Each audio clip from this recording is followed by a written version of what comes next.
আসসালামু আলাইকুম রহমতুল্লাহ। প্রিয় শিক্ষার্থীরা, আশা করি সবাই ভালো আছো। আলহামদুলিল্লাহ, আমিও ভালো আছি। তোমাদের সকলকে স্বাগত জানাচ্ছি উইজডম ম্যান চ্যানেলের আরেকটি নতুন ভিডিওতে। আজকে আমরা পড়ব তোমাদের সপ্তম শ্রেণীর বাংলা বিষয়ের পৃষ্ঠা নাম্বার 36-এ যে উপসর্গ সাধিত শব্দ খুঁজি অনুচ্ছেদের মধ্যে থেকে সেটা যে অংশটুকু রয়েছে সেইটার অ্যান্সার স্ক্রিপ্টটা আজকে আমরা আলোচনা করব। তো আমরা কিন্তু গত ক্লাসে দেখেছিলাম কি উপসর্গ সাধিত শব্দটা কি, আসলে এটা কিভাবে তৈরি হয়, এবং এখানে কিছু উদাহরণ ছিল, এবং তারপর আমরা এই ছকটাও পূরণ করেছিলাম। আজকে আমরা এই অনুচ্ছেদ লেখা থেকে শুরু করব। তো এখানে বলা হয়েছে যে কোনো একটা বিষয় নিয়ে 100 শব্দের মধ্যে একটা অনুচ্ছেদ লেখো, এবং লেখা হয়ে গেলে উপসর্গের মাধ্যমে গঠিত শব্দগুলোর নিচে দাগ দাও। তো এখানে তোমাদের ফাঁকা জায়গা রেখে দেওয়া হয়েছে, এখানে অনুচ্ছেদ লিখতে হবে।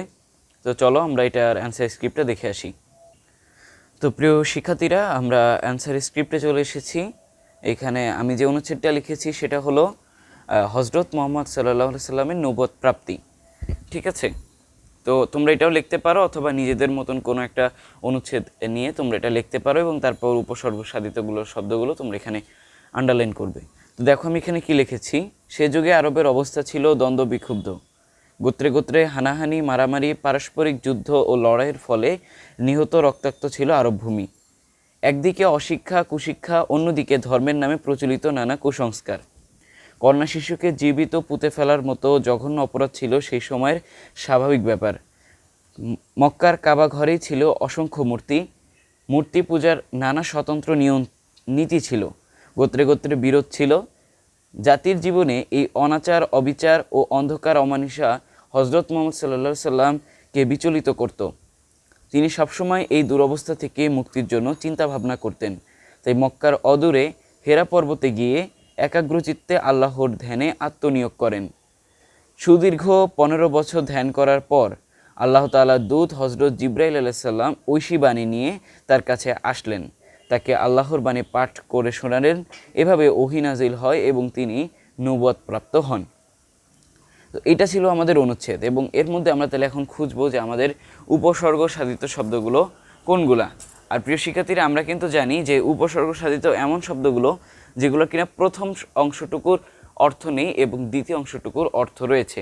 প্রথম যে শব্দ বা একটা অক্ষর থাকবে সেটার কোনো অর্থ থাকবে না, এবং পরে যে শব্দটা থাকবে সেটার একটা অর্থ থাকবে।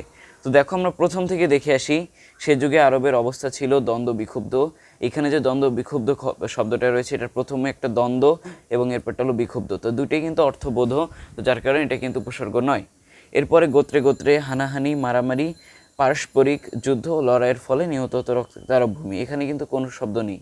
এরপরে দেখো, একদিকে অশিক্ষা কুশিক্ষা, অন্যদিকে ধর্মের নামে প্রচলিত নানা কুসংস্কার। তো এখানে অশিক্ষা ও কুশিক্ষা, এখানে দেখো দুইটা কিন্তু প্রথম যে অংশটুকু রয়েছে অশিক্ষা, অর কিন্তু কোনো অর্থ নেই। এরপরে শিক্ষার কিন্তু একটা অর্থ রয়েছে। এরপরে কু যেটা রয়েছে এটার কিন্তু কোনো অর্থ নেই। এরপর শিক্ষার কিন্তু একটা অর্থ রয়েছে। আবার আরেকটা যেটা রয়েছে কুসংস্কার, কুর কিন্তু কোনো শব্দ নেই, অর্থ নেই, কিন্তু সংস্কার মানে হলো তৈরি করা। তো এইটার একটা ওয়ার্ড রয়েছে, অর্থ রয়েছে। তো আমরা এখানে তিনটা শব্দ পেলাম, অশিক্ষা, কুশিক্ষা এবং কুসংস্কার।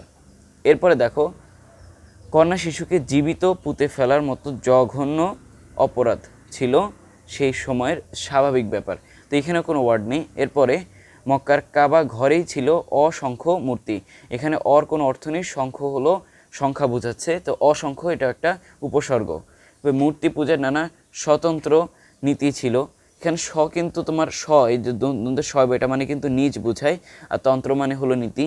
তো এখানে স্বতন্ত্র মানে হলো নিজের একটা নীতি ছিল, প্রত্যেক গোত্রে গোত্রে আলাদা আলাদা। এরপরে বিরোধ ছিল। এখানে আমরা বিরোধটা লিখতে পারি। এখানে আমরা বিরোধ, এটা আমাদের উপসর্গ হিসেবে লিখতে পারি, কারণ বি একটা কোনো অর্থবোধ নেই, কিন্তু রোধ হতো প্রতিরোধ করা, তো আমরা এটা লিখতে পারি। এরপরে জাতির জীবনে এ অনাচার, এখানে অনাচার আসবে, এ দেখো অনা, এরপরে চার, এরপরে অবিচার, এরপরে অমানিসা, অমানিসা, এরপরে হলো হজরত মুহাম্মদ সাল্লাল্লাহু আলাইহি সাল্লামকে বিচলিত, এখানে বিচলিত করত। তিনি সবসময় এই দুরবস্থা থেকে মুক্তির জন্য চিন্তা ভাবনা করতেন। তো এখানেও কিন্তু আমরা কোনোটা পাচ্ছি না। এরপরে মক্কার অদূরে একটা পেলাম, গিয়ে একাগ্রচিতে আল্লাহর ধ্যানে আত্মনিয়োগ করেন। সুদীর্ঘ 15 বছর ধ্যান করার পর আল্লাহর দূত হযরত জিবরাইল আলাইহিস সালাম। তো এরপরে যেটা আমরা দেখব, জিবরাইল আলাইহিস সালাম বাণী নিয়ে আসলেন, আল্লাহর বাণী পাঠ করে শোনান, এভাবে ওহী নাজিল হয় এবং তিনি নবুয়ত প্রাপ্ত হন। তো প্রিয় শিক্ষার্থীরা, এখানে আর নেই, আমরা যে কয়টা আন্ডারলাইন করেছি এই কয়টাই রয়েছে। আশা করি তোমরা বুঝতে পেরেছো। যে কয়টা আমরা ওয়ার্ড উপসর্গ হিসেবে দাগিয়ে দিলাম, তো সে কয়টা আশা করি তোমরা বুঝতে পেরেছো। এই হলো আমাদের অনুচ্ছেদ লেখা, এবং এখান থেকে আমাদের যে উপসর্গগুলো, সাধিত শব্দগুলো যেগুলো ছিল সেগুলো আমরা এখান থেকে আন্ডারলাইন করে বের করেছি।